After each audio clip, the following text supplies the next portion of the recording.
My county! Woo!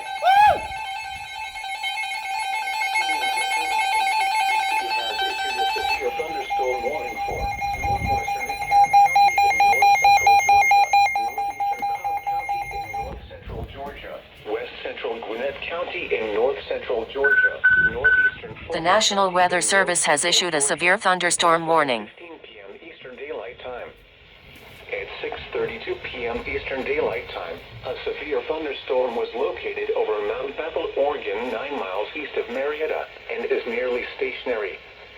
Hazard, 60 miles per hour wind gusts and quarter-size hail. Source, radar indicated. Impact, hail damage to vehicles is expected. Expect wind damage to roofs, siding, and trees. Locations impacted include Sandy Springs, Roswell, Alpharetta, Dunwoody, Milton, Norcross, Berkeley Lake, and Mount Bethel. For your protection, move to an interior room on the lowest floor of a building.